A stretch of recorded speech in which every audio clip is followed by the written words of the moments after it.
Hello, and welcome to the 81st episode of the Not Your Mama's Gamer podcast, a podcast where we talk about games and gaming from a feminist perspective. My name is Samantha Blackman, and I'm an associate professor here at Purdue University in wonderful West Lafayette, Indiana, where, amongst other things, I talk about, read about, dream about, and play video games, video games, video games. And I am joined tonight by two at this point of our usual co-hosts, Sarah Nixon and Jennifer Lynn, and we'll hopefully be joined by Alex Lane at some point since she was trying to hang out from the car, and that didn't work out very well. And we also have a guest tonight. Stacey, if I slaughter your last name, please apologize. Let me accept my apology in advance. Stacey Deddo? Deddo.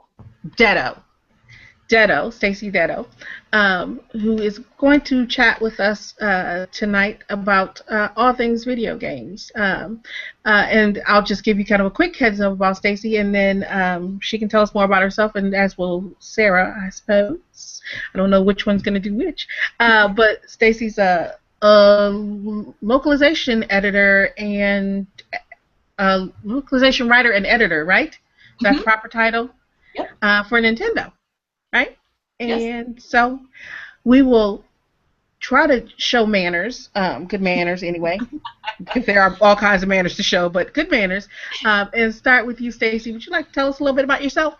Oh, you are so sweet. Hi, my name is Stacey Deddo. I have been working with Nintendo for about 5 years, and before that I was doing entertainment television and TV writing, which was really great, but when I moved out to Seattle, I really wanted to find a fun, exciting job and a really good industry to work in, and they don't really have TV out here in Seattle.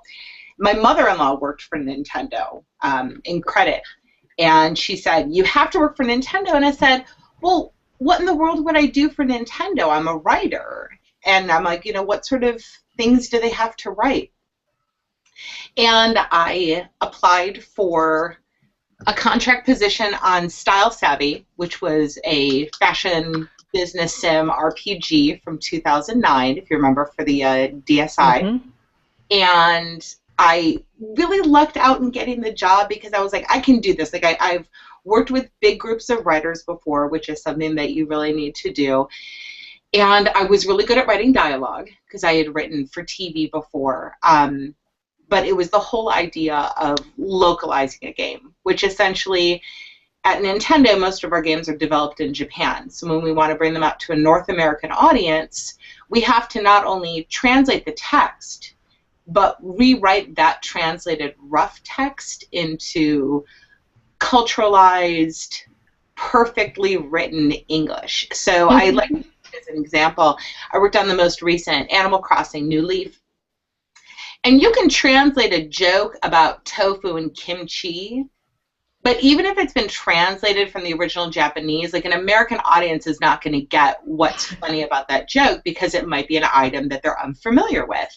Mm-hmm. And so instead of tofu and kimchi, we would have to come up with a cultural equivalent of that. So we might say, black beans and ice cream, or something that our audience would be more familiar with, and actually come up with a joke that's going to strike the same chords that the original Japanese developers meant to strike. And when we get a chance, we want to help improve the games as well. Sometimes, a game will be released in Japan and then it gets a later release in North America. So we can actually make suggestions on little ways to improve the game. Cool. Are you fluent I like in Japanese? tofu and kimchi, so. I am not. That's probably the number one question I get. I'm not actually fluent in Japanese. I know like konnichiwa and count to like 3. And I'm picking up a little bit more here and there. But luckily we have the most amazing translators that could literally do my job as well. They're such good writers and they know the culture so well that they take the original Japanese text and then they translate that into what we call rough English, but really their English is really polished. And then I get to take that text and work my magic with it. Awesome. Yeah. So it's a multi-step process, and it's not something that all video game companies do. Nintendo sort of became known for their localization department and all the work that we put into each individual game, as opposed to just like running the text through a machine translator. You know, we have real human people working on these games for, I mean, Animal Crossing took like at least a year of writing. I know there was more, it was even longer when you talk about full production schedule. Nice. Okay. Sarah, what about you? Who are you, Sarah? Hi, I'm Sarah. I am a recent graduate from Purdue University with undergraduate degree in creative writing and professional writing. And I am looking to get into the gaming industry. I haven't found anything yet, but finally starting to get some nibbles, so I'm excited about that. I'll just basically doing whatever it takes to get in at the moment. Okay. I'll go. Yeah. I'm I'm Jen Justice. I'm a second-year PhD student now. Yes, This is a you new are change. Second-year PhD student at Purdue. A former middle school teacher who has decided that I am crazy enough to go for a doctorate. Yay. I love video games mostly in RPGs, but I'm especially interested in how games can be used in the classroom. There's like a trend going, because you're the former middle school teacher, I'm the former elementary school teacher, but you know, we all end up kind of on this crazy boat. I know. Well, technically, I was an L-Ed major. There weren't any elementary positions open, so I went middle school. I don't think I've ever asked you this, but what are you wanting to do after you get your PhD then? I want to teach at the college level. Okay. I absolutely love working with freshman English. I know that's a difficult dream once you have the pay grade of doctorate, but it's one of my favorite things to do. So Good for you. Undergrads are fun. They really are. I really like them. They like to fight you on why English is cool, and I find that amusing. And see if you still say that in 20 years. Hey, it's been 7. I'm getting there. Okay, so we'll go through our usual what you playing, what you reading, what you drinking. Those are our fun questions, and then we'll get into some other stuff.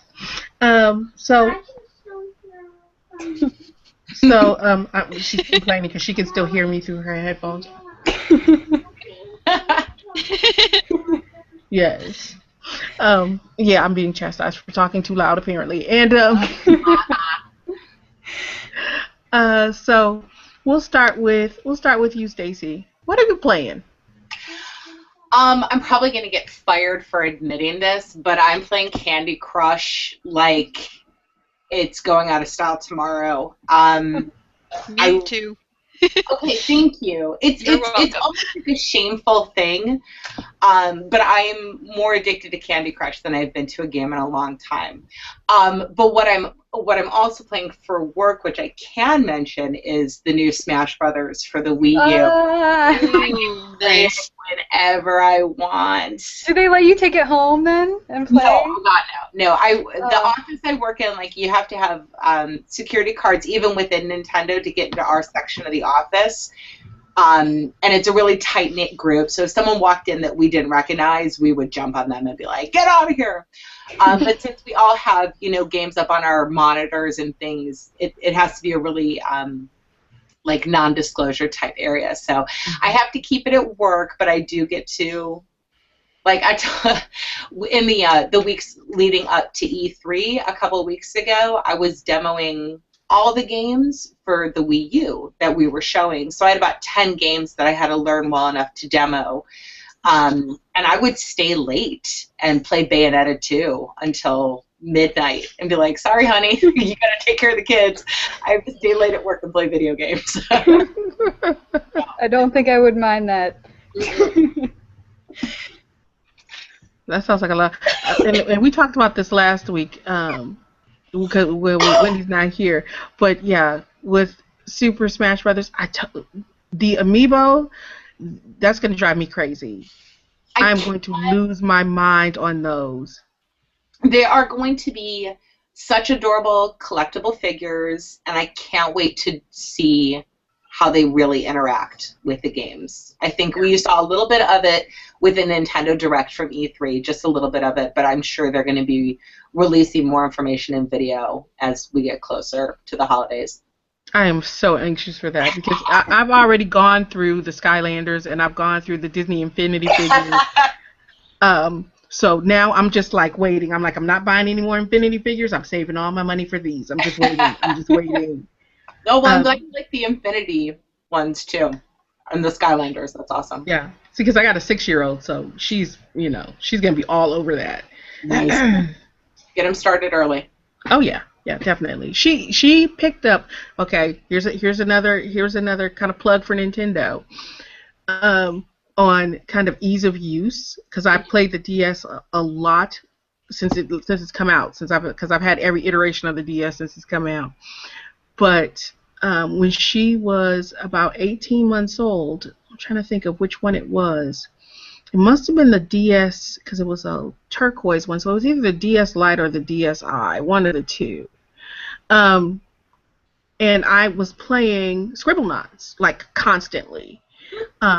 And I had put the DS down on the sofa, and I had walked away to, like, grab something, and I came back. And she was actually playing Scribblenauts, not putting in words, of course, but like walking Maxwell all over to like see things. She had the little pen in her hand, and she was it was the cutest thing.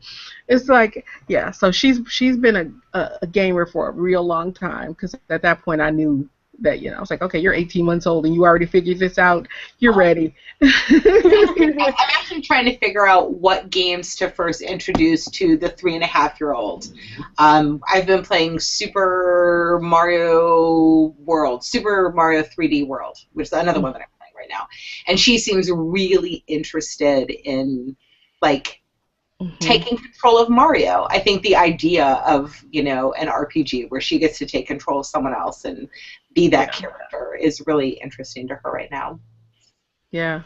See, P actually played and finished, it's not a Nintendo product, I apologize in advance, Ni no Kuni on the PlayStation because that came out, so she was 4. Wow. And we played it 1 hour at a time, but she put in 120 hours of that game. Wow. She's pretty hardcore for a little one, I'm telling you. Especially when you only get an hour at a time, right? An hour a day. It took us months, but she finally finished it, and she was so proud of herself. When she finished it, I was tucking her in one night, and she's like, "Mama, remember when we were playing Ni no Kuni?" I was like, "Yeah, that was like last week." She was like, "Can we start it again?" And I was like, "No." And you're doomed. So, okay. Who else is playing something interesting? Sarah, Jen, what are you guys playing? I guess I'll go. I've been playing a lot of various things. I finished Murdered Soul Suspect a while back, but I feel like it's been a while since I've been on the podcast. So I can remember when I stopped playing that, but I finished that, and I actually finished Bravely Default. Nice. So, nicely done. I know. I took the time to go through. I don't know if you. Not you, Sam. Stacey, but I took the time to go through and redo everything, every level. So it took me quite a while, and level up everybody to their maximum. But I finished it. Wow. Good job. Thank you. You are better than me. You are a better gamer than me, Sarah. No, I'm just a completionist. I'm taking a hiatus. I am halfway through my second playthrough, and I told her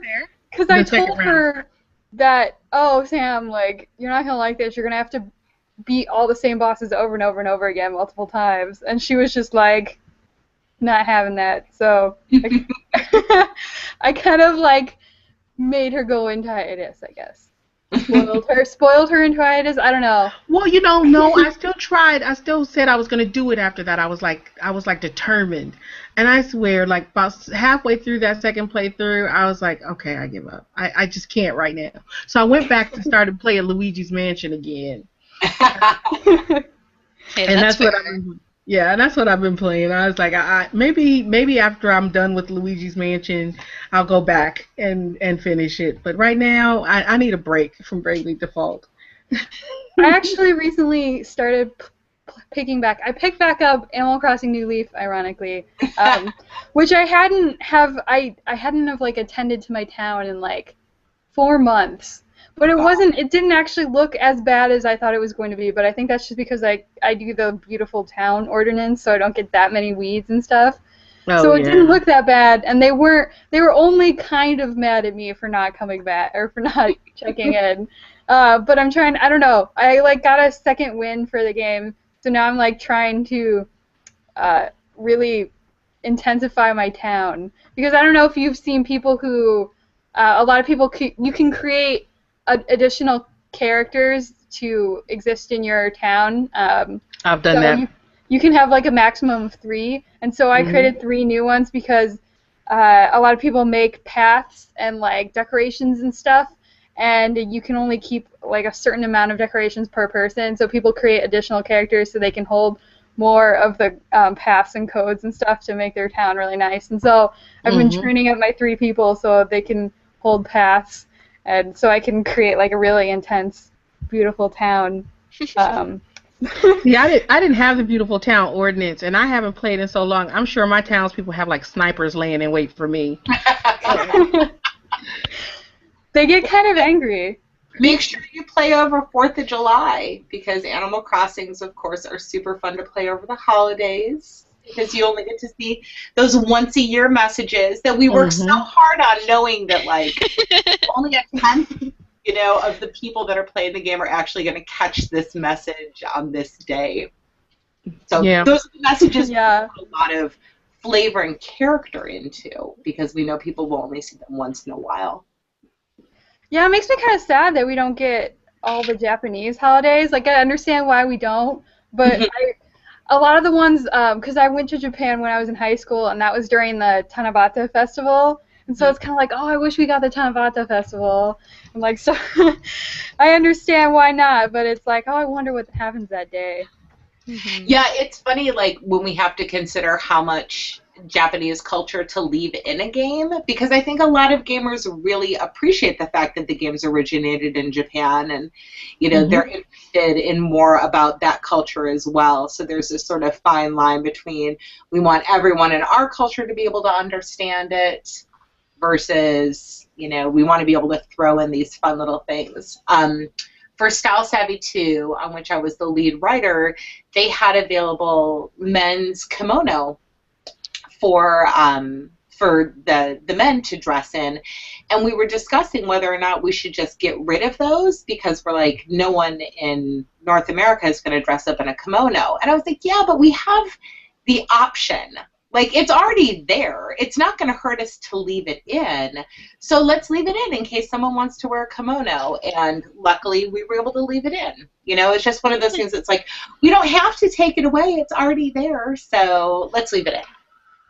So hopefully someone out there dressed in a kimono. It's like, at worst, people don't know exactly what it is, but they might dress in it anyway. And then at best, the people who are more familiar with Japanese culture and things like that would be like, oh, like, they know what this is and stuff like that. So that's fun. But then my last game I've been playing, which I just started today, is Valiant Hearts. It's that one that they showed at E3 with the dog and the war stories from World War I. Oh, and, oh my gosh.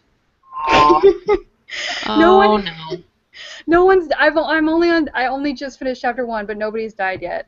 But I feel like it's a World War I story, so I feel like somebody is gonna die.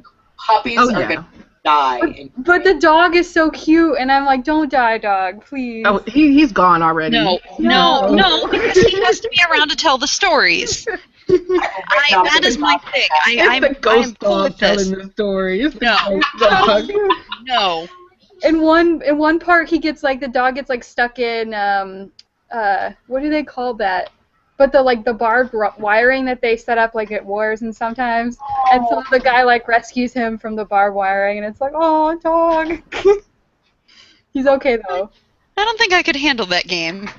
It's nice, and it's really and I'm doing my power on it tomorrow, so I won't be like too extensive, but they Yeah, no include. spoilers, because I'm gonna play that one. No, I'm not that far along anyway. But they include a like historical facts. So like as you go through certain events, you'll get like a little information that you can go look in your menu, and it describes what happened on that date, like that battle or this instance. And then it has every now and again you'll encounter letters from soldiers, and I'm not sure.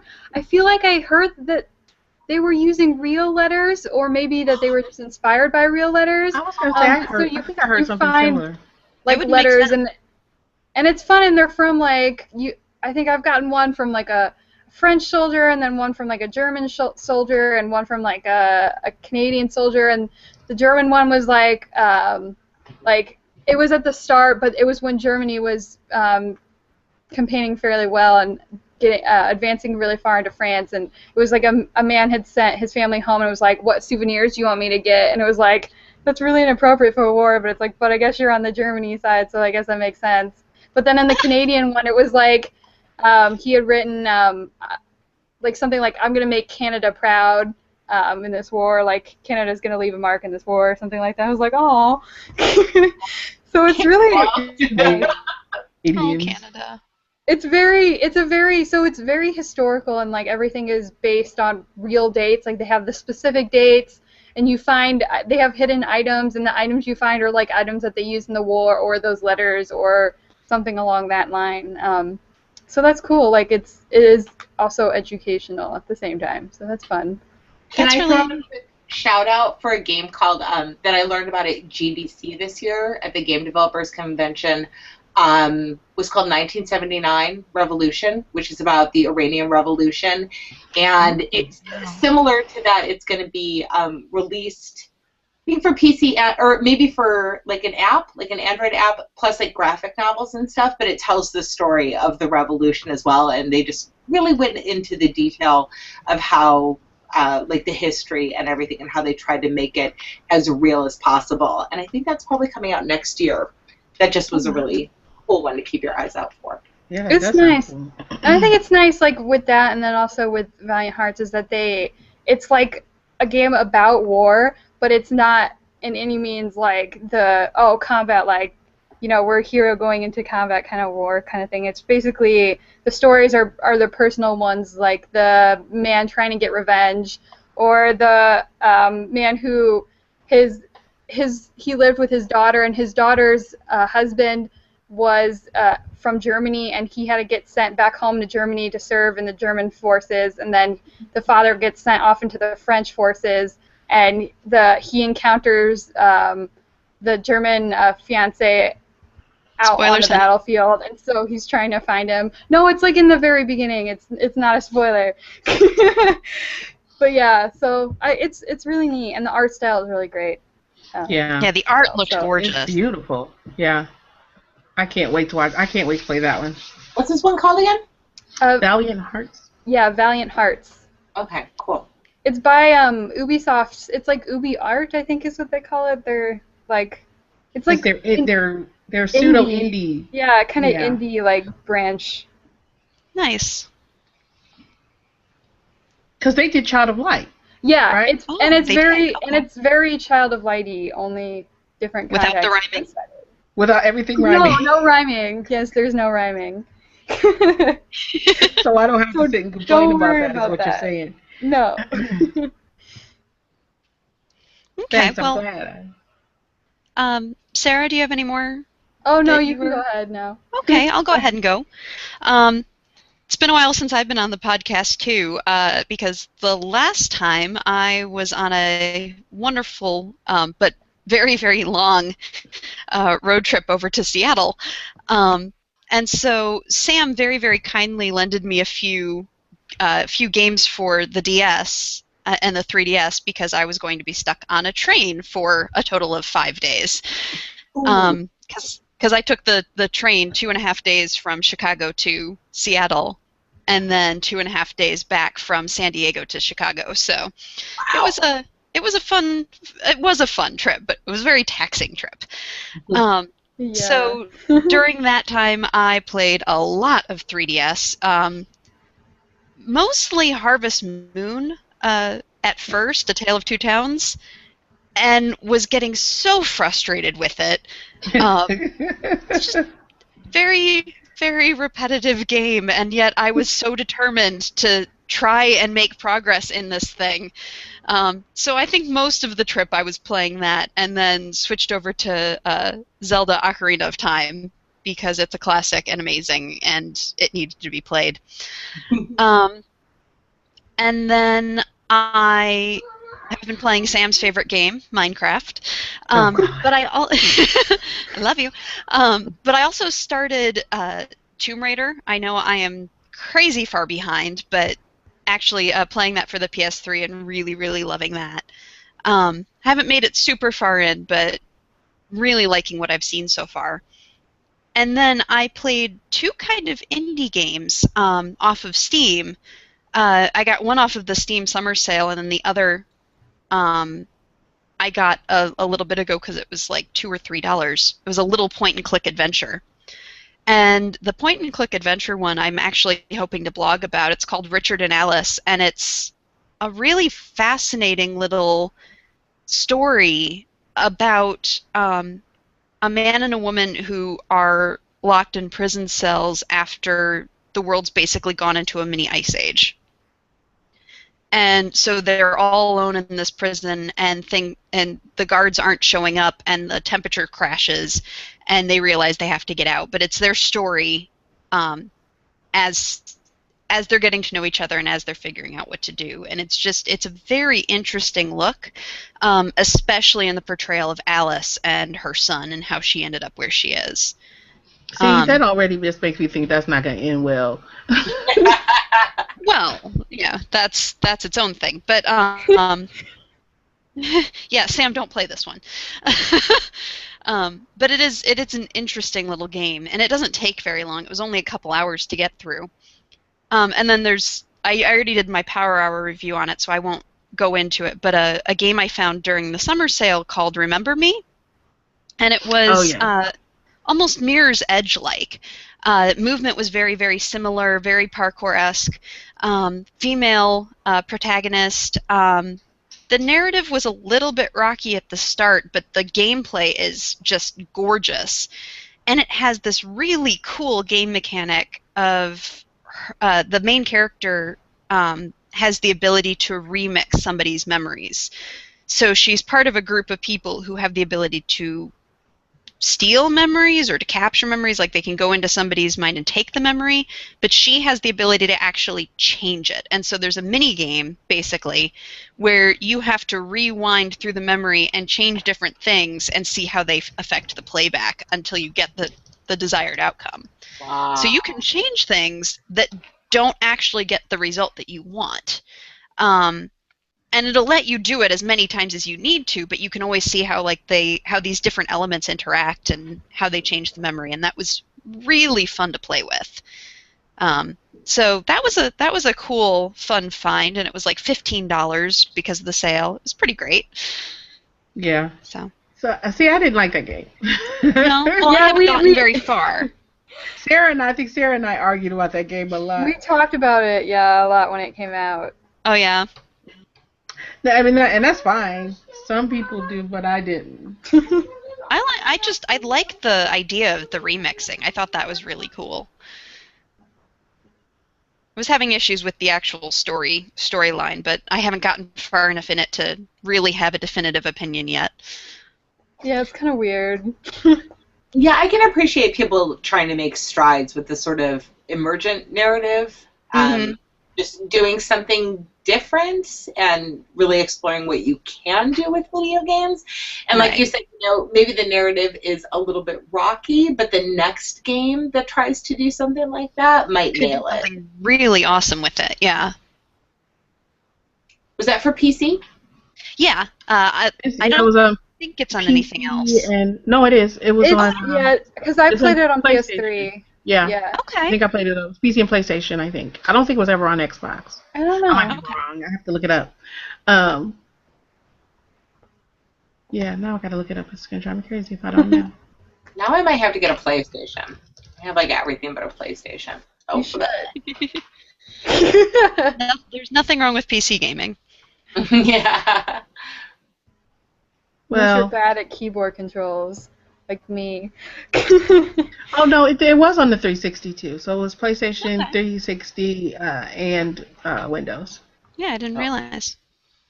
See, I think I played it on PlayStation, so I was pretty sure it didn't come out for anything else. Mm. Because I go cross-platform all the time, but I still have a love for the Xbox controller. So if it's on really? Xbox, I always buy an Xbox. I I'm always like buy an the Xbox. I'm like the opposite. Yeah, I'm so Yeah. happy now that I can play the Tomb Raider on PS because trying to do it on the Xbox was just screwing with my mind. Hit X. Why is this not working? Yeah, I'm hitting X. I'm hitting X. Damn. Oh wait. Like wrong X, wrong X. That's not X. That's square. Right. Okay, so I guess it's my turn. I've been playing. I only put a couple things on our show notes list because most of the stuff that I've been playing is stuff that I was already playing. I haven't really started anything new, which is pretty strange for me.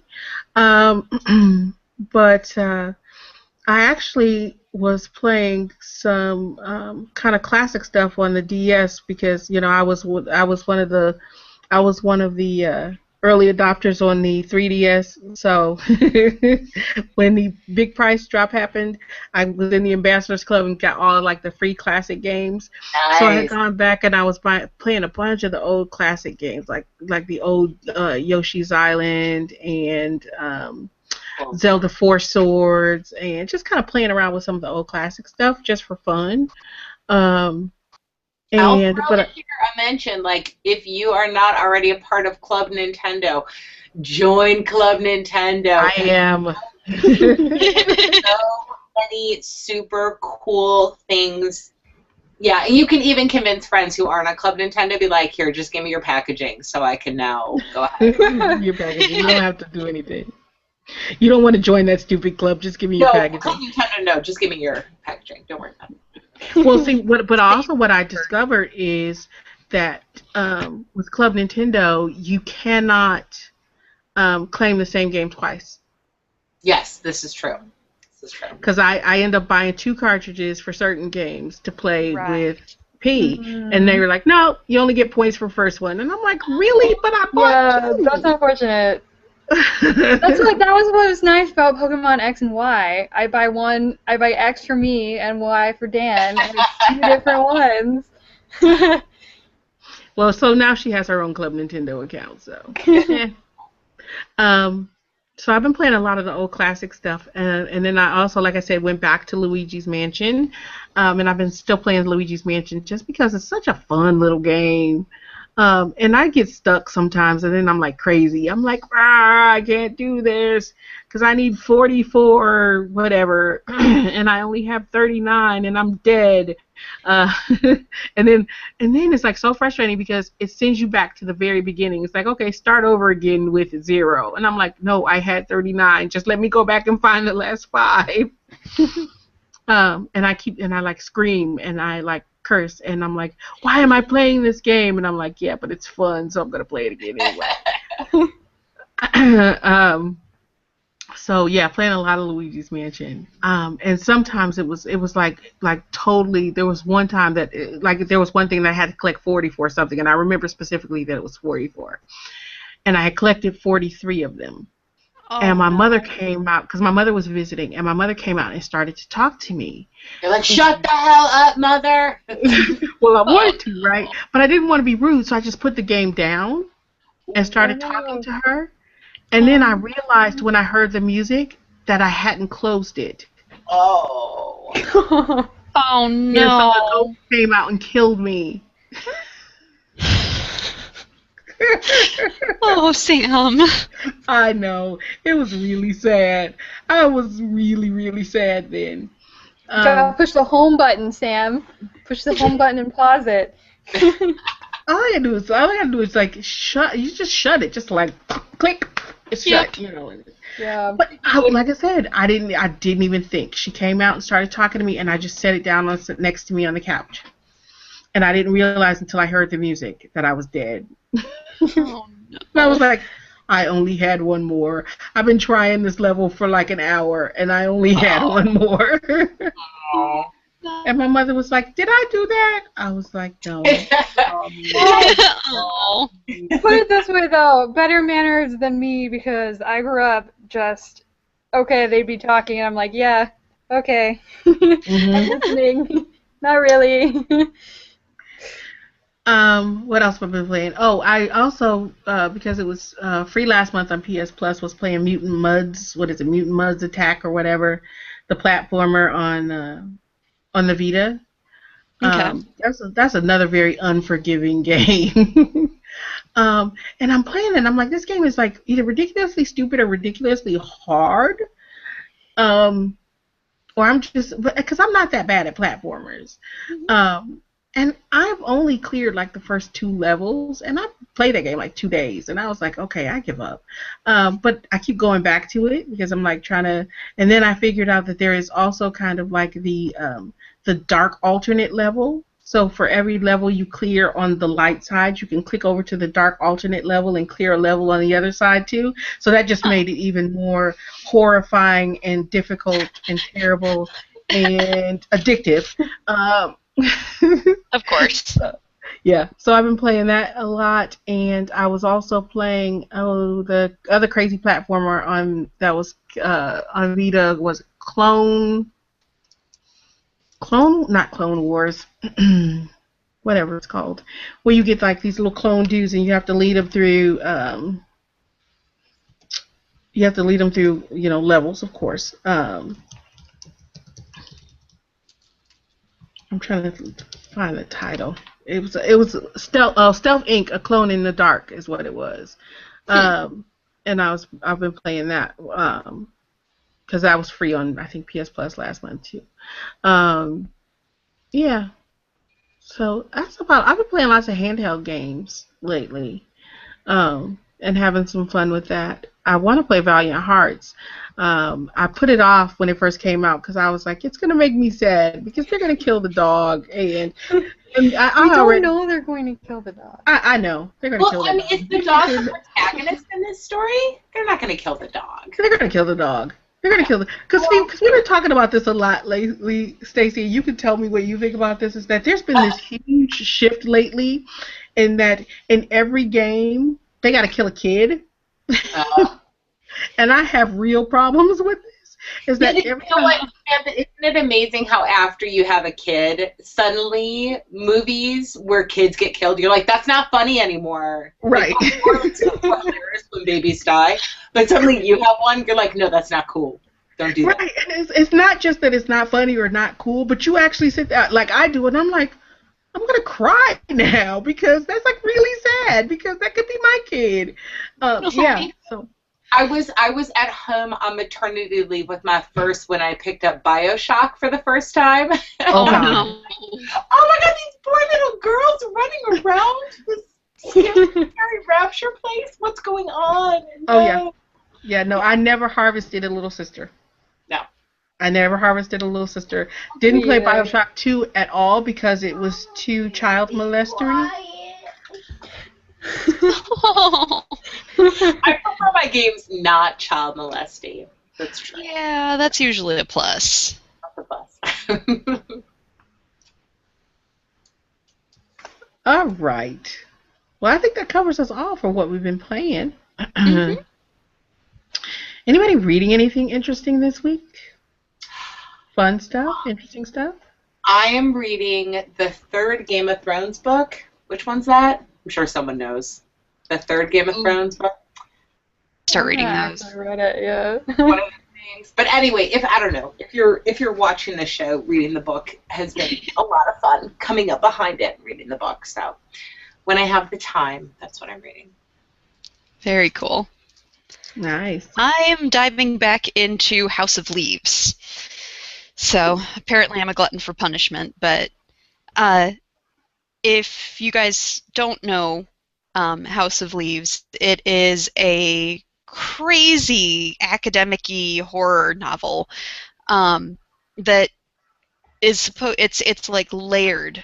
You have a documentary of this very scary, weird house that no copies exist of this documentary. The only real evidence of it is this paper written by this guy Zafano, who wrote this massive academic analysis of it. It's basically like a dissertation level, like length analysis of this documentary with all of these sources talking about this documentary that don't actually exist, and you can't find any of them. And then there's the guy who found the dissertation, basically, after Zafano died, and his commentary on it. And it's all through, like, the base text, the footnotes, the commentary back and forth, and then as you get further into the story, like, I haven't read it yet, but you can even just see the visual difference because text starts going sideways, or it goes in like this weird spiral maze thing, and it does E.E. Cummings gymnastics across the page, like all kinds of crazy things. And they start bringing in color, different colors for different words. So right now, house is being coded as blue, where everything else is normal text.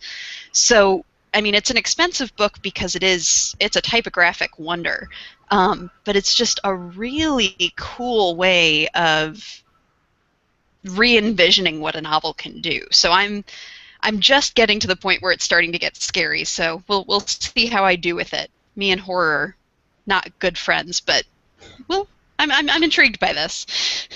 That's funny because as you said that, Sam walked behind your head and it actually looked like an arm was going behind you.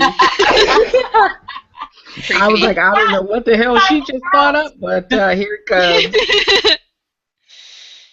He likes to be scary. Autumn was scared of him yesterday. Oh. Have you heard of a book called S? It came out, I think, last year. J.J. Abrams wrote it. It was surprisingly, like, low-key, not a lot of information on it, but it's like that, where that it's a book and that, like, two students that are studying the writer were leaving notes for each other within the book.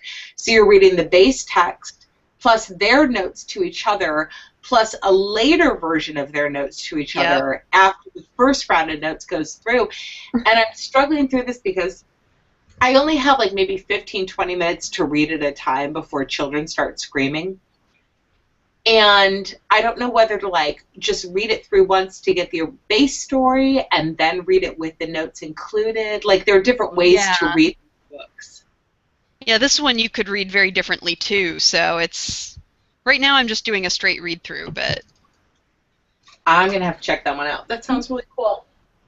So far, I really like it. It sounds fun. Yeah. So I can tell you what I'm reading, and I blame you for this, Jennifer. Yes. Because the Van Zant books, yes. you had introduced me to one a while ago, and I had read that one, and I started reading this one actually last week, and because I'm reading it 2P and with P, it's taken a while to read it, even though I keep skipping ahead a little bit, because when I'm reading, especially when I'm reading YA stuff, I have to read ahead because I have to know what's coming, because I change things on the fly. Right. I've gotten really good at that. As like I can actually like one, either anticipate what's coming or read ahead kind of visually while I'm reading kind of out loud, and I start to change a sentence as I'm reading it. Well, the mom's not dead in Ni no Kuni. No, she still doesn't know that one. Oh my. Yeah, that took some reinterpretation at several different points. And just when you think you don't have to reinterpret that anymore, it's like near the end of the game when the antagonist, spoilers, switches sides and joins up with the mom who in the alternate world is a sage. And it comes out that she's actually not with us anymore. Mm. It's like, Olewa, how do I change this? Mute. Yeah, no, I didn't. I didn't mute it because they never say it outright, and that's one of the things Okay. that I really like about that game is that they never say, you know, they never say, dead. That. Um, even when you defeat the bad guys, the fairy says they've gone to a better place. Mm. So it makes that much better. But so the Van Zandt book that I've been reading to Pete is Deadly Pink. Hmm. I don't know if you've ever read that one. So it's I about a haven't. little girl who has to, and I talked about this one last week, but it's about a little girl who has to go in and save her sister who is interning at Rasmussen. You probably know that one. That's the big virtual Right. The reality big games company. company. Yeah. Yeah, so she's interning with them, and she's gone into one of their big virtual reality open world games, Hmm. and disengaged all the safety features. So and she's not coming out. So she has to go in and figure out why her sister's still in there, um, and why she hasn't come out, and try to get her Wow. out and talk her out. Yeah, What's that one called? Deadly Pink. Okay. Yeah. I didn't know she had others in that world. That's cool. Oh yeah, she's got a ton of them. Oh, I'll definitely have to check that out. And they've got different they've got different protagonists, protagonists. Some are male, some are female. Hello there, cutie. Oh, Avery. precious thing. She's like, what are you looking at? Lot. She crying for some reason. Yeah. I went to E3 like 2-3 weeks ago, and the children have not gotten over it yet. Like, Oh. I don't even come out of the room. They're like, "You're gonna go for a week." I'm like, "No, I swear, I'll be right back." Oh. Say hi. Yeah. Say You're gonna pay hi. for that one for a while. Yeah, I know. It's worth it. It's worth it. Hi, guys. Say hi. Hi. Hi. Oh. You can even swear in front of this one. I know I like it when they're still that young. Yep. She doesn't know about any of the horrible things I do. Oh. All right. Anybody else reading anything interesting? Sarah's like, no, I'm out of school. I'm not reading anything. Leave me alone. I'm done with school. I don't read anymore. This Okay, one's so here's the I'm fun reading part. Chicka Boom Boom. It's about the alphabet. It's really awesome. Yeah. I know that one. Yeah. So here's a fun question. What are we drinking, folks? Oh, goodness. As Sam drinks from her red Solo cup. It's not. It's Pink It's- Solo cup. yeah, it's pinky purple. Yeah. See? Magenta. Magenta Solo cup. My baby's Well, trying to get my bottle of water and vodka. Good baby. Good Nice. It's just water. You just kind of mix it into the water bottle. Nobody knows. So it's like, is it sparkling water and vodka or? It is. It's. I don't know if you guys have Safeway where you are, but Safeway makes the best brand of sparkle water. Mm-hmm. They just take it from me. They just take it. I never get any water on my own anymore. Oh no. No, it's all of us. Yeah, I know. Well, I will tell what I'm drinking because it is the unofficial drink of the podcast. Why? Because I've been drinking it for 3 years. It is, of course, a sneaky in a pinky purple Solo cup, and it's actually an official Solo cup. No, it's not. It's a hefty cup. Oh, Sorry, another intruder. Oh, hello. This is Lucy. Lucy, what's your favorite video game? Mario. Mario. That's Good a deal. that's a good one. good girl. Smart baby. You remember when you met Mario at the Halloween party last year? Yeah. Yeah, at Nintendo they do Halloween like crazy, and Mario was there, so Lucy got to meet him. I bet they That do. is very cool. Oh, It's that's pretty Oh cool. my god. All right, say She would bye-bye. like lose her mind. We all just need to work in Nintendo. That's the moral of the story. Just come. It's Everybody go work in Nintendo. the best place I've ever worked. Like, I really do hope to be there for a long time. It's very family friendly, which is That's nice. wonderful. Ah, phew. Phew. All right, Sarah, what you drinking? It is a Mike's hard lemonade, but it's peach. Ooh. Fancy. I approve, even if Sam doesn't. I can't say anything. At least I'm not drinking out of the spigot this week. Okay, we have to explain this one. So Stacey doesn't think I'm totally insane. I was at the store and I saw this. It was a bag of, what's the coconut rum company? Myers? That makes the coconut rum, the kind of standard coconut rum. They had a. Malibu? Oh, was it Malibu? I have a new bag, but Malibu. They had a bag of, they call them Caribbean Cosmos. So it was coconut rum and fruit juice and all kinds of stuff. And they just put it in a bag and they stuck a spigot in it so you can fill your cup from this spigot. And I just cutting out the middleman. I like it.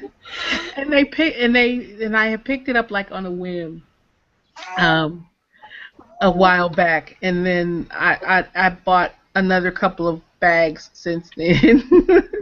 They talked about me because one night we were podcasting, I had just brought the whole bag in and set it on my desk. You just drank it from the spigot.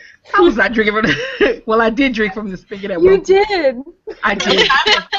The downside to podcasting and having a refillable thing right next to you is that you don't have to get up and go refill it. That would be dangerous. Yeah, so I was just like refilling my cup because I was sitting here. Yeah, so I was pretty. I was feeling it, shall we say, by the time we finished. But I learned my lesson. I don't do that anymore. I know. She just asked me if she could have some of my water. I was like, no, go away. Not this water. That's Mommy's water. Well, and I'm sticking to my tried and true, so I've got hard cider because I like my apple ciders. Nice. All right. Had a lot of fun talking. All right. News. My first piece of news is apparently there was like an esports federation tournament in, where was it? Finland? Finland. It was Finland. Finland. Finland, yes. Yeah. And one of them was Hearthstone, and they basically forbid women from entering the Hearthstone tournament. I Because heard about this today. it was quote, they wanted to promote esports as a legitimate sport. But and Women then aren't the legitimate weird thing athletes. is, Of course not. and then the weird thing was that they have certain titles that were like, women can compete in these certain titles, and then like the men compete in these certain titles. It was really weird. What were the titles that they were allowed to compete in? It said StarCraft was open for both. StarCraft 2 and Tekken Tag Tournament 2, which is like, I don't even know how they like decided, oh, the men get Dota 2, StarCraft 2, Hearthstone, and Ultra Street Fighter 4. And then women the get Tekken these. and StarCraft. And they were like, we wanted to make it, we want esports to be like real sports, so, we divide it by gender. But then it's like, that's not a point in, like, the thing in video games is that's not an issue. Like, there's no difference. Physicality involved. So, like, it doesn't matter. Like, they could be totally on equal footing. And then they said something I don't know. I don't even know. It's very confusing. Maybe Kale and I were talking about that actually, because the International Esports Foundation is founded in South Korea, Mhm. and we were both really surprised that Finland was hosting a tournament like this. But this is a qualifier for the main thing, so they probably are not the source of the gender split. They are. That's what they said. They said it was the larger esports organization that's hosting the main tournament. Which is still a huge problem. I mean, that's a huge problem, but I don't think it was Finland. I think this is something that's based in South Korea. The problem too is that it was like they said that it's a qualifier, and they said the main tournament is open to male players only. Mm-hmm. And like therein is the problem is like they didn't want in this Finnish version to like have the women beat a male player and then like advance, and then they can't advance because it's a male only competition in the later ones, and it's like, well, that's the problem right there. Like, that's the whole reason why. If they knew that if a female competitor managed to win and was moved forward, she wouldn't be able to move forward. Mm-hmm. So they were forced to exclude. But that's a huge issue right now. Right. So in my mind, the big question is why even participate? Mm-hmm. If and because they said, well, as a Finnish organization, we've been fighting for equality of for women esports athletes and blah blah blah. My big question is, okay, so why are you even participating? I wonder if they're hosting the other ones, the Tekken and Street Fighter, because they might be trying to work through that. Yeah. I don't know. Again, it doesn't justify it at all, but yeah, you're much more forgiving than I am. I was just trying old to and cranky. Finland confused me. Like, I'm like, wait, randomly Finland is doing this? Like, what's happening here? Normally they're very progressive. The International Esports Federation or whatever, like, they actually addressed it, and they were like, we know that esports is largely dominated by male players, and female players are actually a portion of overall player base. By hosting a female-only competition, we strive to promote female gaming on a global scale. It's like, okay, so you want to promote female gaming, and you're like, well, you can all play against each other. Yeah. But not in the main tournament. Welcome! And then they were like, they literally were like, oh, but chess is also divided male-female leagues, and it's like, that doesn't make it okay. Yeah. Because I think there's I don't know, I'm not really familiar with competitive chess, but I think there's the option for women players to go into the main tournament. I don't think it's like you can't go in. No. Kind of. Well, I guess I'm not chess really. Chess is such an athletic sport. Divided. Annoying. The gender difference makes so much of a gap between the competitors in something like chess or video games, apparently. I don't know, but it was weird.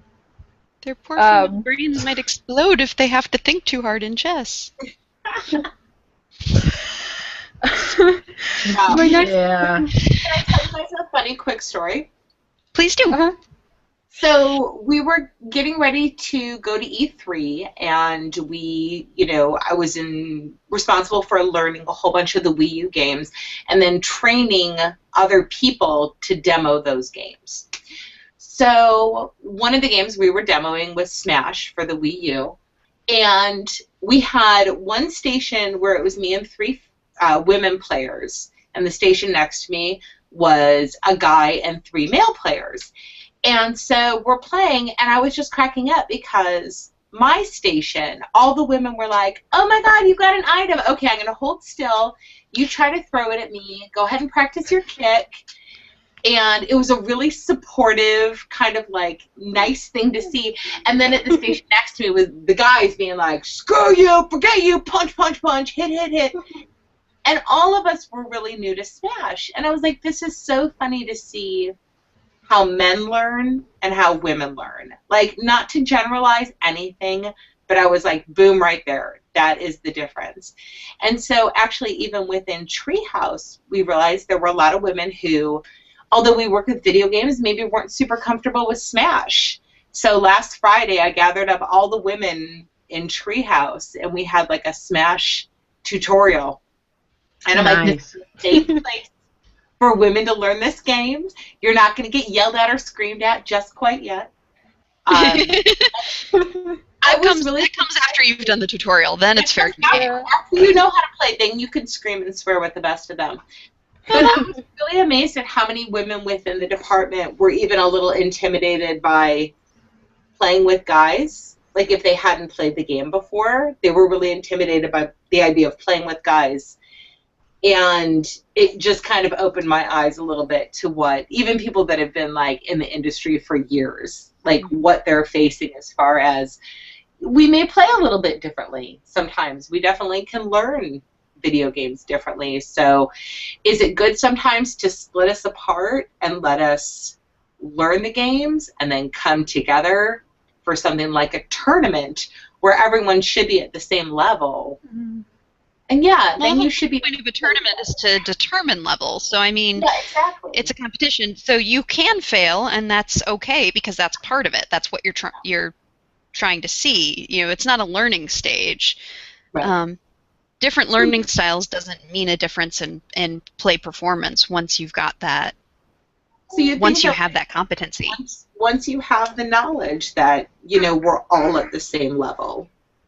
Mm-hmm. I would argue that a lot of the differences in learning styles really are as, if not more, dependent on enculturation than they are on physiological or biological needs. Like, there is a lot that tells our culture, like, you're a wimp if you have to stop and ask directions, or if somebody has to explain everything to you, and I'm not going to slow down. I'm just going to kick your butt when you screw something up. Mm-hmm. And there's a lot that tells women, like, you can't pick on somebody who's weaker than you. You have to stop and help them. And so I think there might be some biological stuff, but I think a lot of it is culture telling us what is or is not appropriate. Yeah. Which is why you see a lot of learning shifts in the humanities, where you've had more and more women stepping up into academic circles and pedagogical circles, and a much slower change in a lot of the sciences or the maths, where you still have a pretty strong male dominance and the I'm blanking on the word, agonistic teaching style, where it's all like, get it right or you're out. Mm-hmm. So there's a lot that goes into the teaching part of how we play video games. Mm-hmm. But I think once it comes to a tournament, everybody should be in. Yeah, everyone's on the same level. Oh yeah. Okay, well, your second story was funny to me when I first heard this one. Go ahead, Sarah. Well, the company who made the Murdered Soul Suspect, Airtight Games, they closed, and it's only just been weeks since they released the game, unfortunately. So they were kind of like an independent, but they had partnered with Square Enix to make Murdered Soul Suspect. And I mean, because I enjoy the game, but it had a lot of problems. Mm-hmm. Not necessarily so much like on a story level, even though it was kind of just like an okay kind of story, but like there were a lot of technical issues. Like I ran into like game ending bugs twice within like 30 minutes of playing it. And it was like I had gotten to a level and like the option, you needed to get to like this trigger to move on, and it just wasn't responding at all.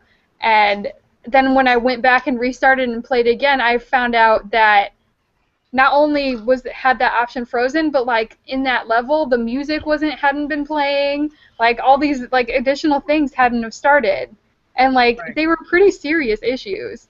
And there were also like grammatical issues and stuff too. So it was like this game hasn't been checked over very well, because I found these errors like easily, not doing anything like unusual or anything. So they closed down, right? Yeah, and they, I guess, I don't know, they haven't really said anything. There's not really been an announcement. There's just apparently somebody noticed that their office space had a sign on it that was like office equipment blowout sale, company closing doors. And they go there and they're selling all of their like equipment, and in there they have like their E3 accolades and stuff still in there, and everything like that. So it's like, and I don't think that they have actually gotten a hold of them to get any sort of statement, and they haven't updated their website in a long time either. So there's not really any official comment from them. So it's just kind of what, but their office is definitely like, it's closing down. Based on what it seemed like, it's closed. Yeah, the studio itself is closed too. Wow.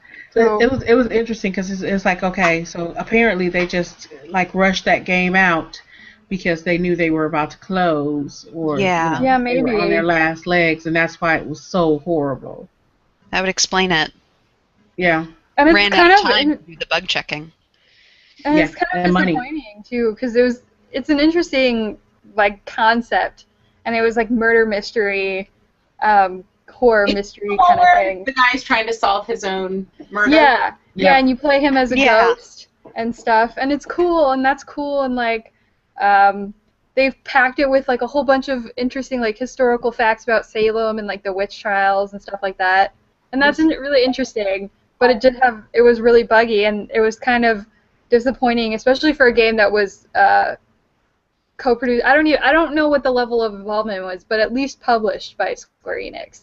It's, you would expect better quality for something like that. I don't know, but it's really unfortunate, and I guess we'll just have to see if they give any sort of word as to why.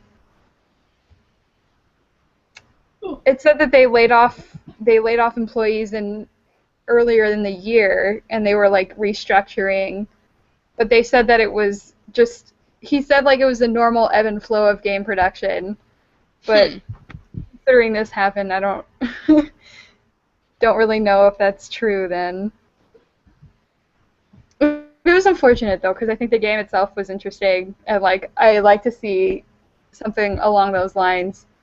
Maybe that's just because I really like paranormal things, and playing a ghost is fun. But yeah. And then my last piece of news is that EA has a free-to-play game called Dungeon Keeper iOS that they advertise as free, but in the UK they recently put in a thing restricting them from advertising it as free because they concluded that it was misleading. Because I think from what I've gotten from it, it's one of those like, you pay to play for additional things. But I think that in this game, there's so much that you need to like that would help you along that you need to pay for, that like the UK has determined that you can't really call it for free because it drastically hinders your gameplay if you don't pay. Oh wow. Yeah. So I think I thought this was interesting because I commentary a lot on like how the free-to-play games, you can play them for free, but you going to get the experience? Yeah, right. Like, are you really going to be able to play for free? Well, I'm on like level 345 of Candy Crush, and I only just hate the extra moves because I was like, son of a gun, I was so close. With 99 cents to not have to go through this again. So I managed to eke out free play of Candy Crush to level 345. Very nice. I hate to admit that I am playing this, but I'm going to. I'm actually kind of feeling that way about Farmville.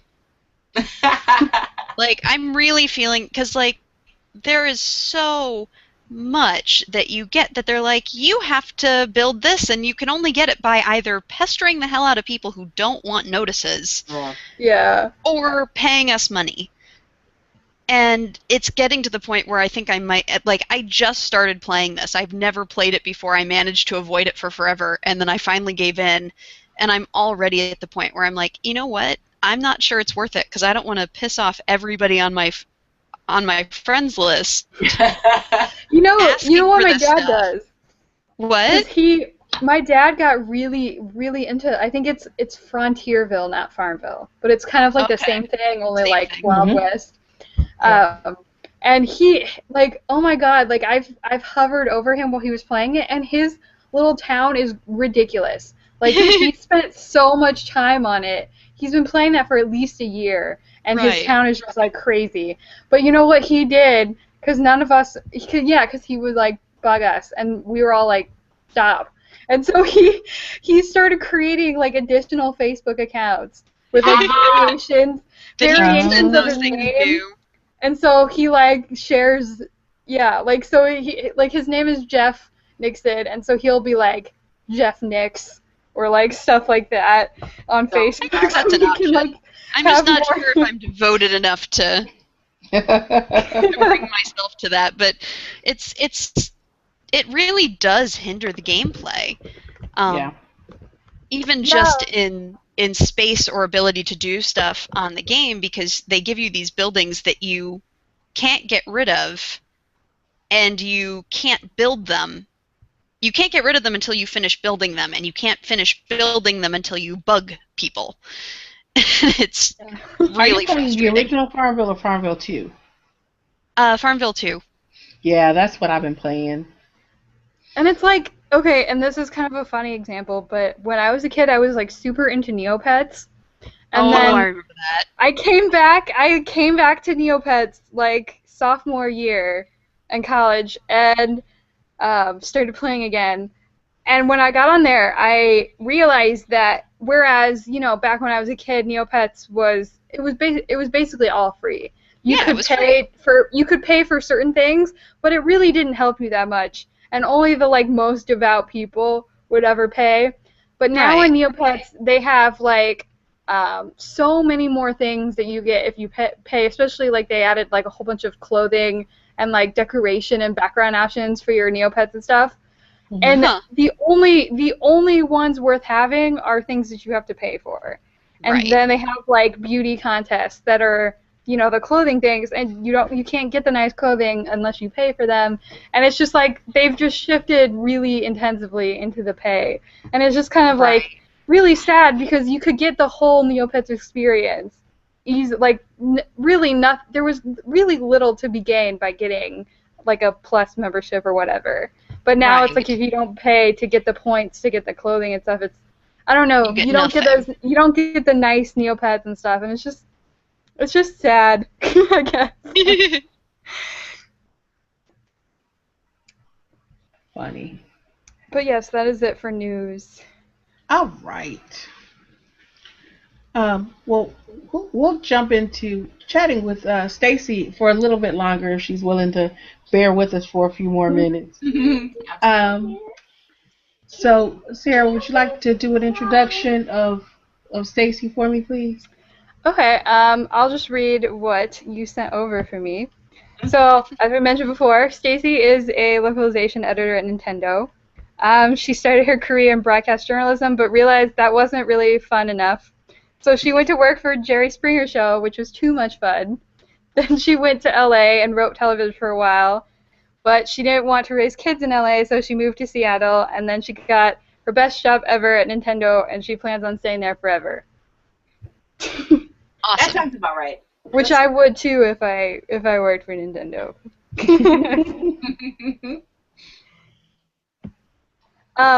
So I think my dire question, as a person who has forever wanted to go there, you recently got the opportunity to attend E3. So I wanted to know just like general what the experience was like, and also kind of a side note, do you think that female developers were sort of like properly represented at the event, or how well was the showing? Wow, I can say that I didn't meet a single female developer.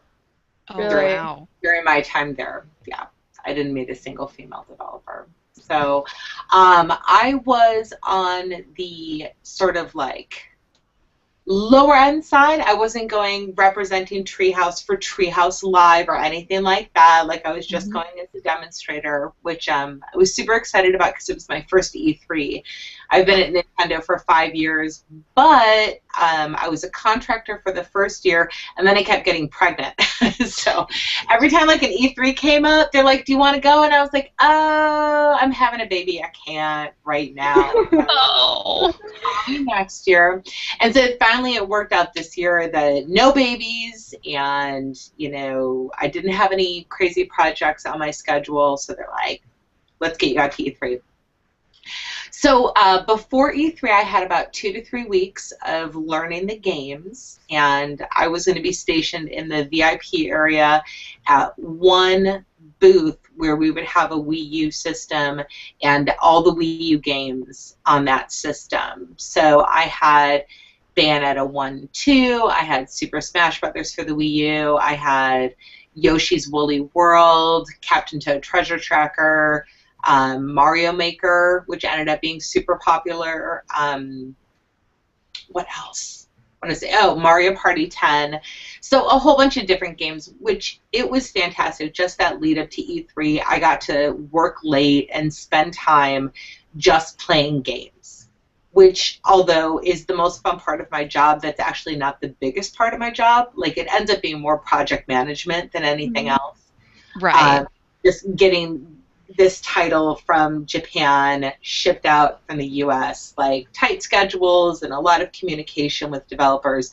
But this was like the fun part, just like really getting to know the game and playing the game, and then traveling down and actually working with people from Nintendo from different departments. As I mentioned before, I'm in Treehouse, so we're really locked away from the other people in Nintendo. I mean, we go down the cafeteria, we see everyone, but in our office itself, we're kind of self-contained. So it was really cool getting to know other people from other departments, and everyone was just so gung-ho. Like, if you could imagine Nintendo, like, we are all super happy and friendly and nice, which kind of blows my mind. I think they really hire at Nintendo to make sure that you fit in with this super friendly, happy, nice personality that goes along with the whole Nintendo image. So getting to know other people that I, didn't get to see too often was great. And then I was in the VIP area, so I got to meet Conan O'Brien, which was super cool. Oh, well, yeah, when he did like, the... "Oh, you're awesome!" And he's like, "I know." when he did the video of him playing, when he did the playing of the... Yeah, that was funny. I was like right in the background. I was like, "Hi." Oh, that's cool. But then I got to demo too. I don't know if you guys know him, but Joe Manganiello from True Blood. Anyone? He's which character? Blood. I don't know because I don't actually watch True Blood, but he was in Magic Mike. He was the fireman. Magic Mike and How I Met Your Mother. Unfortunately, well, maybe fortunately, I haven't seen that one, but I have watched True Blood. I just don't know the actors' names. I think it's a werewolfy guy. Google him. He's okay. Oh, yeah, he's yellow. And I got to demo. Sorry. Now, are you looking at him now? Yeah. No, I remember the character. Okay. Anyway, so he was really pretty, and that was really fun. And then Felicia Day. I got to demo to Felicia Day, and she was doing like a podcast with her brother. So that was super duper cool. Oh. But for the most part, it was just 3 hours of standing there for like 12 hours, or 3 days of standing there for 12 hours a day, and just showing people over and over and over how to play these games, and actually getting to see their reaction of like, "Oh my God, this is the cutest thing I've ever played." And the thing that I came back with was that people thought Nintendo games were fun.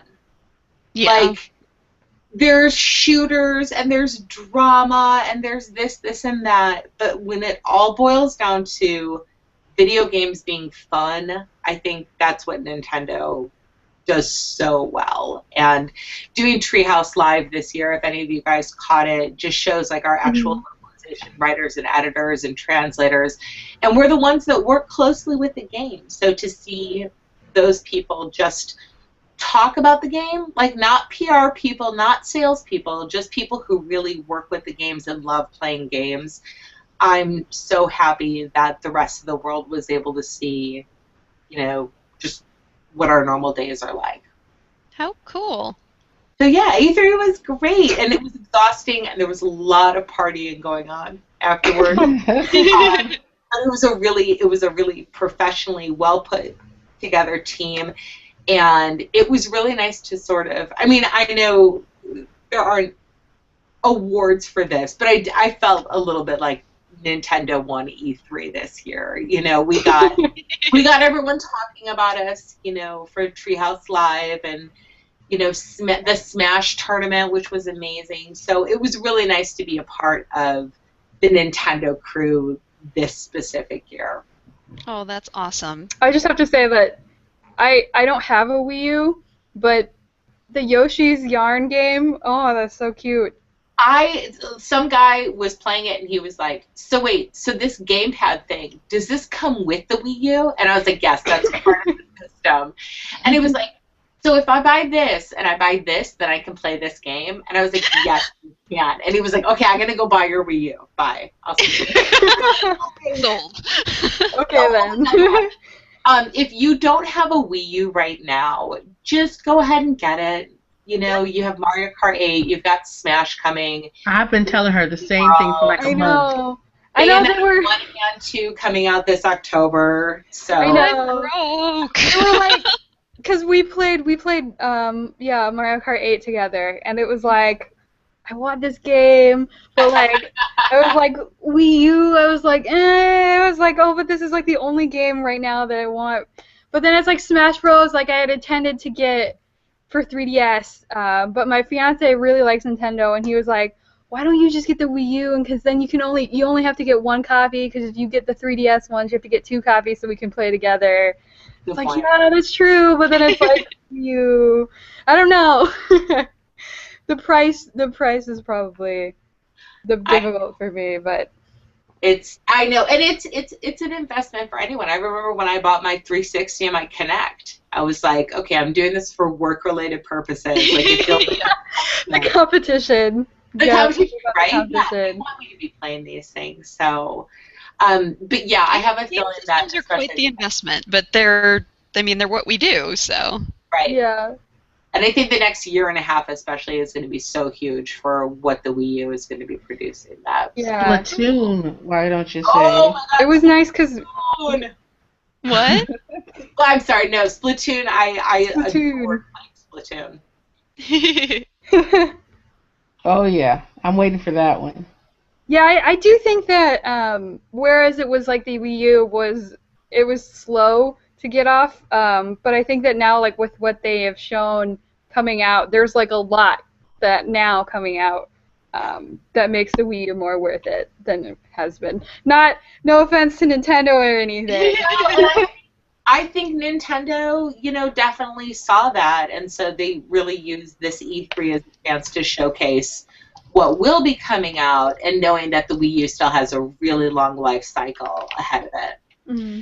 Yeah. Well, I mean, the games that I've played off of Wii U, they've mostly been multiplayer, like mini game type things, and they've been a blast. Like I've loved. We did that during the Extra Life tournament, which was amazing. Our friend Tony brought his system over, and we set it up with a projector and just did like a round cycle of people going through and playing it for 24 hours. Oh my God. You know you love it. That's awesome. I'm not denying that. It was amazing. But yeah, so I've really loved it. I know eventually I'll have to invest in it. Right now moving to the 3DS was about the all that my bank account could handle. But we'll see what happens next. Well, as long as you have a 3DS too. 3DS. Yeah, I have the 3DS. I'm moving in the right direction. There's actually, I can throw out a shout out for a game that I just finished working on, which was Fantasy Life.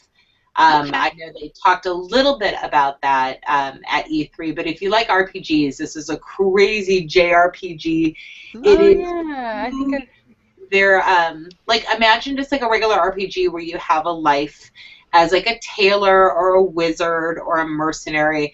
But in this game, you end up playing all those lives and getting all those skills and being able to do a lot more with that. So it is very big.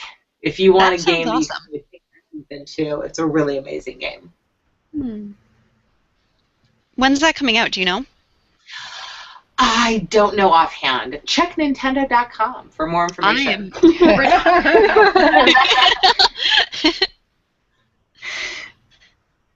That's my caveat for everything. Just every day when you wake up, go to Nintendo.com to see what else is new. New mission in life. October 2014. Oh, October. Oh, great. There you go. Sarah, you got another question? So cute. I do, but do you want to shoot a question? You know, I do. This is the teacher in me who is constantly dealing with previously just with undergrads that are interested in games and game studies, but now, I mean, it's previously just grad students, right? But now with undergrads that are interested in games and game studies. So, can you tell us, one, it's a two-part question, what kind of officially is your educational background, and you know, that you think kind of helped prepare you for your job as a localization writer and editor, and two, what unofficially do you think educationally was the most important thing to prepare you for your job? Those are great questions. Thank you. Official education is, I have my undergraduate in rhetoric, in creative writing. Oh, hold on. We're going to give a really quick shout out to my little daughter, Lucy, who wants to say goodnight to everyone. Can I have a scoop? Good night, Lucy. Night. Good night. Video game ladies. All right, we're talking about... All right. I love you. Go to bed. Shoot. Go. So what was I saying? Oh, okay, so I have my undergraduate in rhetoric, which is like sort of a mix of creative writing and debate. I sort of made up my own major and minor when I was in college because they didn't really have what I wanted to do. And then I was going to graduate from college with this degree in writing, and no joke, my dad was like, "You're never going to get a job. Like, what are you going to do for a job?" And I'm like, "I don't know, be a writer?" And he was like, "No, you need continuing education." He's like, go be a journalist. Because I wrote for the school newspaper. I went to University of Illinois in Urbana-Champaign, and I was a movie reviewer for the Daily Illini, which is what Roger Ebert did. And so I was like, oh, maybe I'll go into entertainment writing or movie writing. And my dad's like, no, journalism. Journalism's where it's at. And so I spend tens of thousands of dollars on a journalism degree from Northwestern, which was a great place to learn journalism, but it's a very expensive degree. And I can't say that I needed it. I think if anyone is interested in continuing education, it's one of the most amazing things in the world. If you have the time and the money to spend on your education, do it. If you don't, you'd be surprised at how easily you can actually jump into a career by knowing the right people or the right questions to ask, the right places to go. And also, if you're willing to start at the very, very bottom. I did journalism, TV journalism for a while. I ended up going to the Jerry Springer show because they offered me a lot of money, like a crazy amount of money. And so I sold my soul a little bit for that and got into entertainment television. And I think that that was probably the best lesson I could have gotten in like television and production and how entertainment works. I didn't last too long there. It was a really intense, really crazy, really soul-stripping job. I imagine. It was, yeah, Sarah, you and I talked about this a little bit. It was not the kind of person I wanted to be, the kind of person that could make their career of this. So I was like, I'm going to take what I've learned, And I started from the bottom. Like, I started again as a pharmacy technician at Sam's Club. Like, working in the pharmacy at like a Costco Sam's Club to earn the money to go to LA. Because I decided I wanted to do TV writing, which was the choice I should have made as soon as I graduated from college. And so I earned, a couple $1,000 and took my car and drove out to LA with no plans, no friends, no nothing. And I was maybe 23, 24. And I feel like that's what I should have done the second I graduated from college. I was like, I should have just jumped into this. But I'll never regret any of my continuing education. It was really amazing. But I moved out to LA and I started as a production assistant, like the lowest job, getting coffee for people. And people are like, you have a master's degree. And I'm like, I don't care. Do you want cream in your coffee? Coffee for the next year. And during that time, I was learning the script writing software. I was learning Final Draft. Is that what it was called? Yes. Which is a really great script writing tool if anyone needs it. So I was learning Final Draft. I was learning more about the show I was working on. And I decided to take the writer's assistant's job. I was like, you suck at your job. I'm going to take your job next season. And I did. I talked to the bosses. I think sometimes as women, we think that the work we do is going to speak for itself, and it doesn't. You have to be the person who speaks for you. So say, hey, I learned this software. I learned how to do this. I'm better than your current person at this job. And my bosses fired him, and they hired me. Wow. And which was great. And it was a really crazy. I was working for a Comedy Central show called Drawn Together. I don't know if anyone remembers it. Oh, yeah. It was like South Park, but even grosser and raunchier. And I was the only woman in the office. It was a big table of 12 professional male comedy writers and me at the table typing up everyone's notes. Wow. And I really tried to make myself stand out. I would swear with them, and we'd go out drinking and, really sort of left a lady at the door to really get in with this group of guys. And it gave me a really great look at what guys are like when they're in a group all by themselves. We know what girls are like when they're in a group by themselves. But guys, when they're in a group by themselves, are surprisingly unsurprising. They're just guys.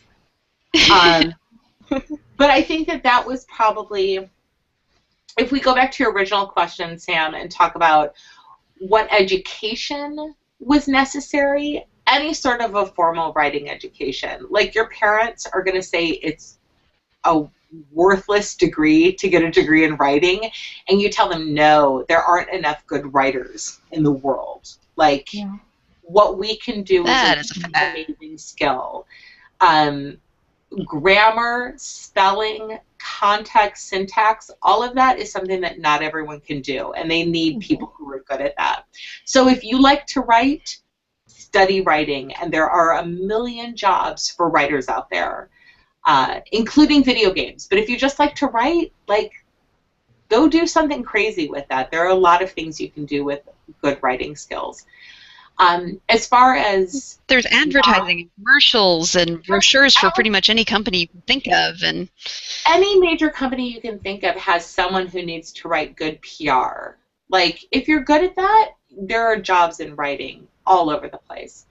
But as far as non-formal education skills, I think one of my number one things that got me hired at Nintendo was the fact that I had worked together with big groups of writers. For Drawn Together, it was sitting around a table with 10 other writers, and one person would make a joke, and 3 other people would try to top that joke and make it even better. And that's a lot what we do in localization. We have great text, but what can we do to make it even better? What can we do to give it that special Nintendo polish, that cheeky sense of humor that only Nintendo has with some of their games? So I definitely think learning how to work with other people was a huge benefit, but just definitely focus on your writing. Nice. Cool. That's a great answer in that. And thank you for answering it in a way that makes I think our jobs as writing teachers a whole lot easier. Oh yes. I think it's so unappreciated, and especially in this world of texting where we're all like, you are forever, I mean, we don't use full sentences anymore or commas or anything. Like, I make it a point. My Facebook posts, my tweets, everything, grammatically correct. No, that's something we all still have to work on. I like text in complete sentences. Yeah. Like I just can't. Not. I don't know. It's like a compulsion. It just doesn't seem right if I don't text in complete sentences. It's slightly painful not to. Yeah. There's a physical twinge. It's like I need to capitalize this. Like it's just not right if I don't capitalize the first letter. Even like that, yeah. I think I'm gonna steal some of Alex's questions actually, because she had it on air, but she's not here. I assume car issue. But I like this one. Did you follow the #1 reason why hashtag on Twitter especially when it was really popular, and did you respond to it, or did you add anything to it, or anything, or what your general thoughts were on it? I don't know what we're talking about. What is this? #1 reason why? What?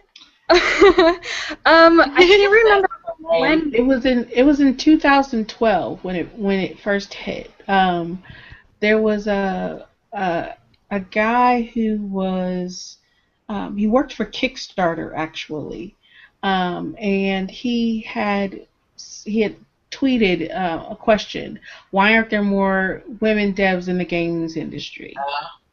And what happened next was several days of thousands of women in the games industry sending thousands of tweets about the #1 reason why. First, there weren't more women in the games industry.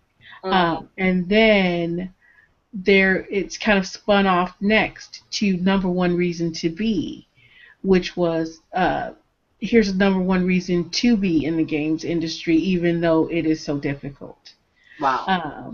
And then after that, it spun off again into #1 mentors, which was kind of this online social media mentorship thing that started, where women who were working in the industry agreed to or volunteered to mentor women who were just starting in the industry or women who were trying to get into the industry. So it was really kind of this phenomenal thing that kind of came out of this question that I don't know that was wholly serious in the first place, but this guy just asking, why aren't there more women devs in the industry? That kind of started this whole movement. Now, all right, I just got the thing that you sent me, and had a glance at that.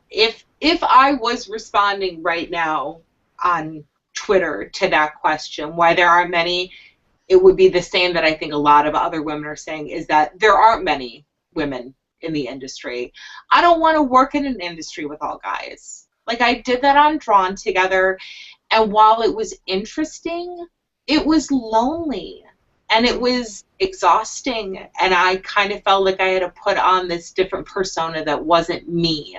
I had to fit in with the guys, as opposed to letting the guys see who I was. Mm-hmm.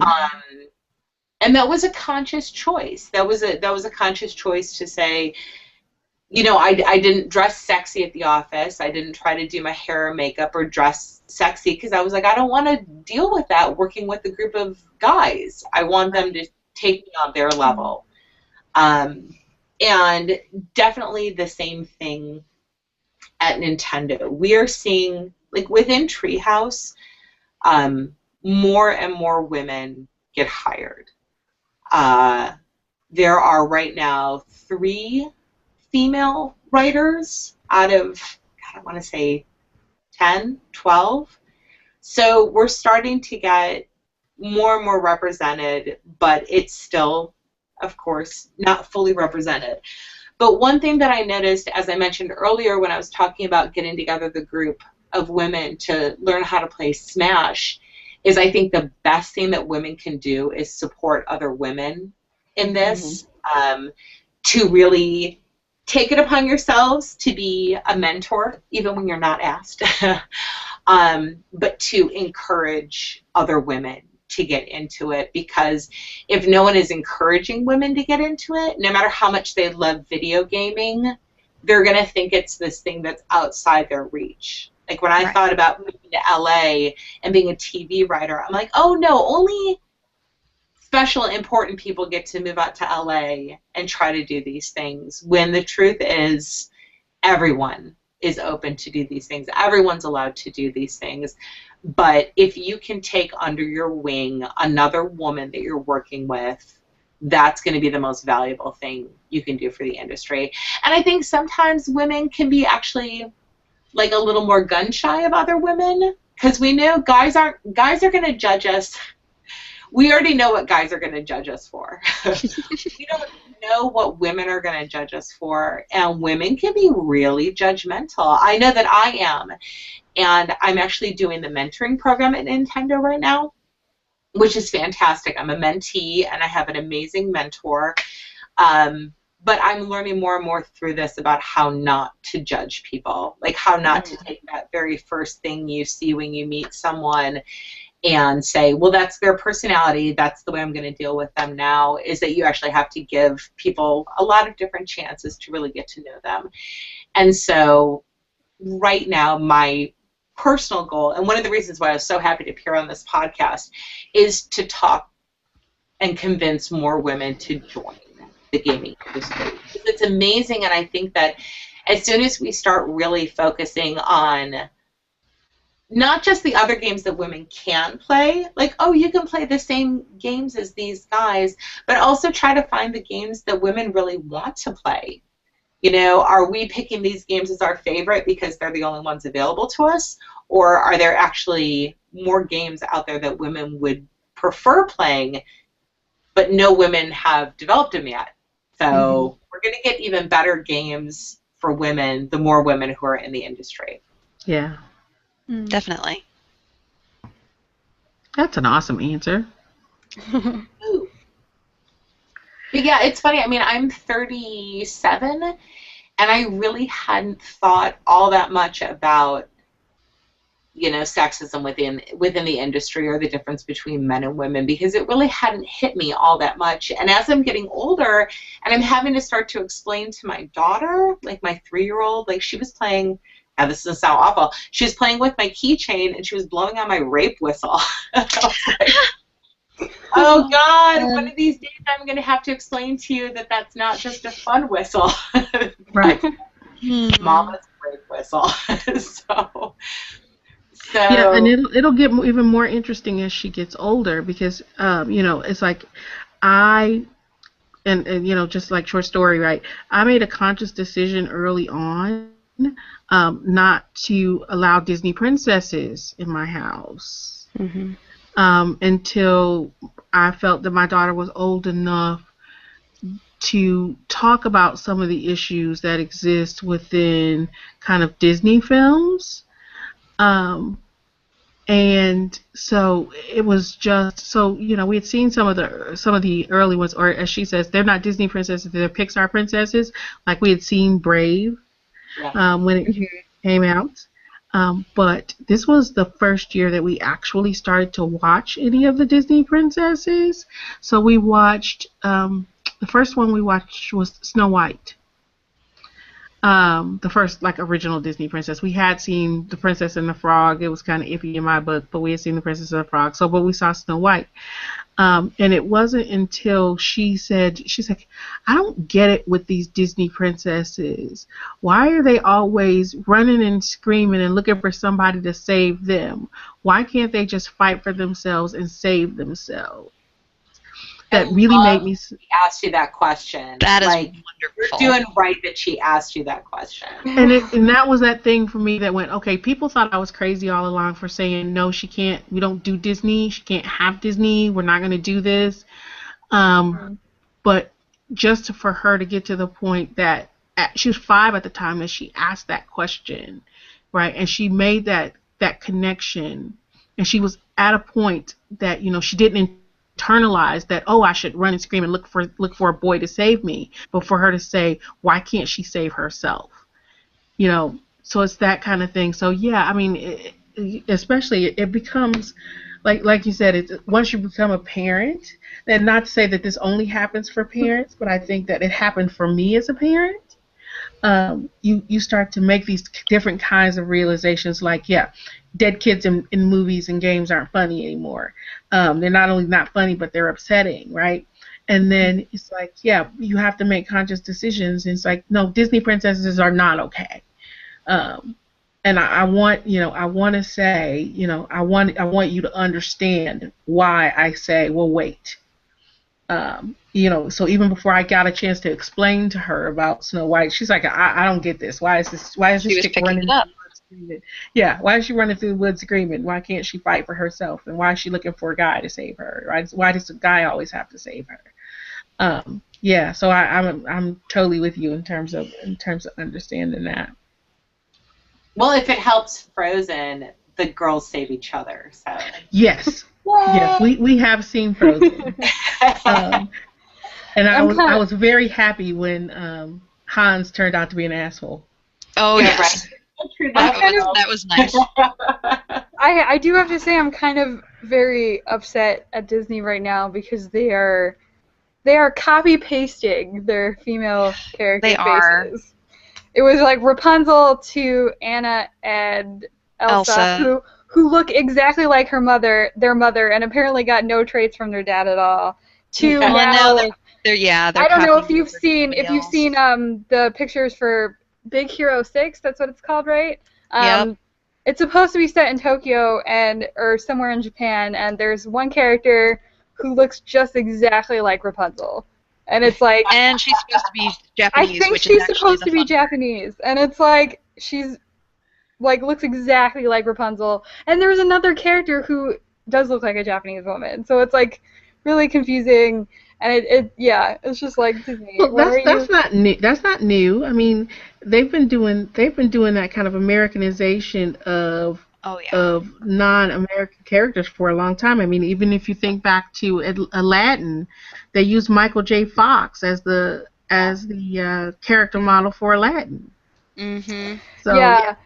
I think it was more also disappointing that it was just like they literally just look like they have copy pasted reusing designs from Tangled to Frozen to now Big Hero 6. And it's just like Disney. I'm going to copy the link into the chat of this character. No, I want to see this. Here. I question their concept name art decisions. Too. Her name is Honey Lemon, even better. Yes, but it is from a comic. It is from a source, so the Honey Lemon art is actually pre-existing. So we can't blame Disney for that one. I think she looks a lot different from what I've heard in the comic. Yeah, though in the comic I will say it is a little bit difficult to tell sometimes that she's Japanese. She dyes her hair blonde. Yeah. And I think they said that she wears contacts too. But still, you should still. But the funny thing, because I saw a post on Tumblr, was like, they're like, oh, but she dyes her hair blonde and she wears contacts, and then people posted like links of like I think it was Japanese celebrities who dye their hair blonde, and it was like still doesn't look. They're still very Japanese. Yeah. Yeah. Yeah, I will say the source art really was bad about whitewashing too. So that's not a Disney faux pas only, but it is a copy paste job. But yeah. Yeah. All right. Jen, did you have a question, or do one of us to bounce again? You know, I was just wondering, what is your favorite game that you've worked on so far? Yeah, Ooh, that's a good question. Ooh, that is a good question. I've got to say my favorite game that I've worked on so far was the original Style Savvy. I don't know which of you have played that, but it's so funny because we are talking about like women in gaming, and I'm like, it's such a fun girl game. Like, hey, I like girl games. I like all kinds of games. Damn it, there's no reason why not to like girl games. But no, when I first applied for the job, I think I told this to Sarah, which this is, if any of you out there are interested in interviewing, if you're going to be looking for a job soon, here is a clue. I found out that I was going to be interviewing with the person who is now actually my manager. And so I Googled that person, and I found that person's Facebook page, and I read all about that person. And so when we were having our interview, and he said, well, what TV shows do you like? I was like, oh, well, I know what TV shows you like. And just by coincidence, we happened to share a passion for Doctor Who. So I was like, oh, well, let me tell you a little bit about... Who doesn't like Doctor Who, really? And I think, well, this was 5-6 years ago, so not everyone at that point liked Doctor Who.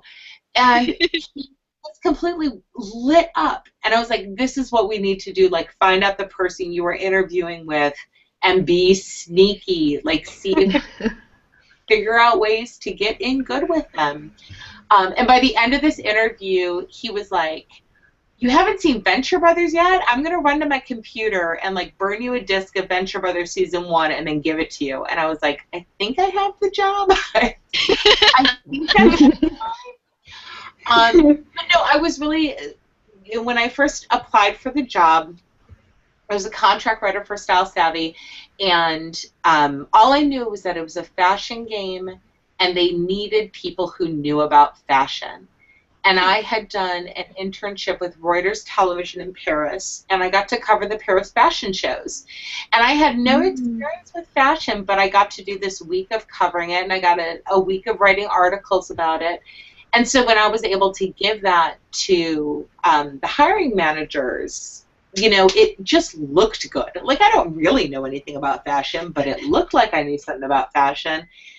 And I happened to get the guy who is the lead writer on that project is one of our best writers in Treehouse, and he was the one who just schooled me on localization, on how if there is a message that you see repeatedly, every time you go back to the title screen, you're going to see this message, or every time you go back to the main menu, you'll see this message.